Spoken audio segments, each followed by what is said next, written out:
Welcome to Opinions in 10, online posts and biblical opinions in under 10 minutes, starting now. Today's post comes from Honey Bun Omelet. I'm disappointed in my 20s. I'm 25, and I recently received my master's degree. I thought I'd fall in love and be going out to dinner every night with my girlfriends. Reality is, I've barely got any friends. I'm constantly tired from my 8 to 4:30 job, plus 1 hour commute that I don't even enjoy. None of my friends live near me. I'm in a big city, and we barely see each other. I'm not close with my family, so that doesn't provide any comfort. Plus, my dating life has been frugal, and I've been single for 5 years. Does it get better, or am I missing something? Feels like no matter what I do, I'm stuck in this loop. Dear Disappointed, yes, loneliness is a big epidemic. People need community. This is a far more serious business than people scoffing in comment sections give it credit for. I remember back in the 90s, I was heavily involved in church. I had a core group of friends from that church that made it a point to get together several times a week, and we'd just go through life together.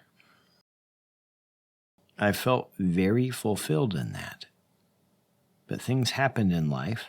People moved away or other things happened, and the group ended up dissolving. So I'm quite familiar with the feelings that you're describing. It feels like you can see the solution to the need, but not the way to reach it. In the beginning of the first book of the Bible, the book of Genesis, God creates all of the world that we know, but he spends a much greater amount of time and effort on man. In this portion of the book, God says something very interesting. He says it is not good for a man to dwell alone. Now, what does it mean that it's not good for a man to dwell alone? Doesn't he already have a perfect walk with God? That's all many churches tell us that we need, isn't it? If a person is lonely, it's because their relationship with God isn't right, right? Well, that may be what a lot of people say, but that's not what the Bible teaches. God made him another human to fix the problem. For his intents and purposes here, it was a wife that he made for him, but the principle applies to any sort of solid friendship as well. We were designed for fellowship with other human beings. From your post, it seems as though you've discovered what Solomon and Jesus taught, as well as Moses, that things and accomplishments don't make a person feel fulfilled in life. When Jesus said it, he said that a man's life does not consist in his possessions.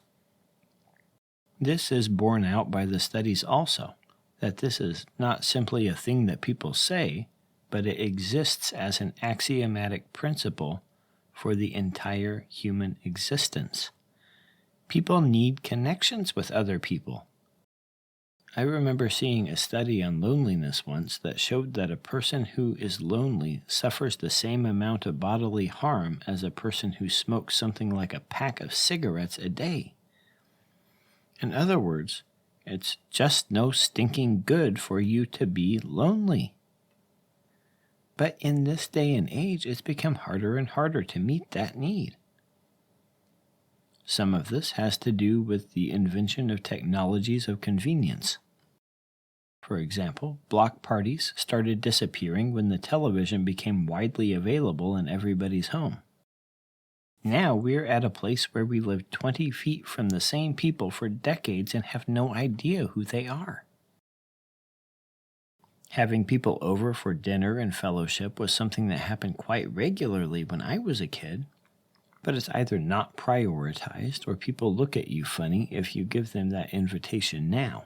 After all, you can get your own stinking dinner anytime you want to at your choice of 47 fast food restaurants near you in walking distance, and there are streaming services everywhere. How many times have you heard someone's plans for the weekend described as Netflix and chill? People used to widely observe a biblical command of God to remember the Sabbath to keep it holy. One of the main purposes of which, by the way, is to create and keep a strong community and relationships with others so that we don't end up in a spiritual place like the one you are talking about. But people would rather fill that day with chores and tasks now and look at you funny if you think that maybe God was actually giving us a blessing rather than a curse with that command. One of the biggest recent downfalls in the area of socialization is the fact that so many people are now outsourcing the human experience to AI. It learns how to imitate a friend. It knows how to respond to you, how to imitate respect for you, how to say things in a way that maintain peace with you. It's programmed to be an imitation of a human being. And people in your predicament are happy with it. But it's not a person. It's a program. It's just a counterfeit human.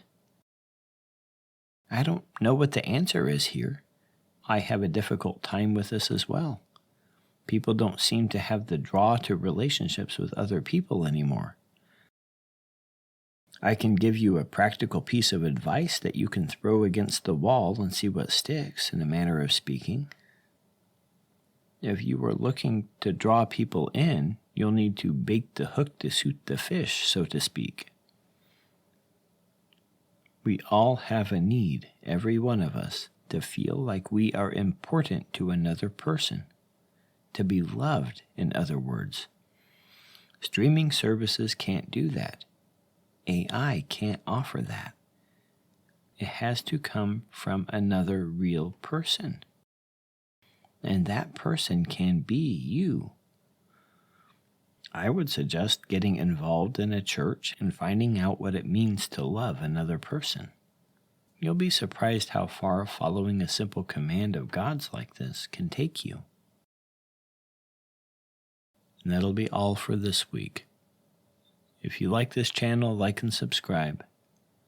I'll see you next time. God bless. Welcome to Opinions in 10, online posts and biblical opinions in under 10 minutes, starting now.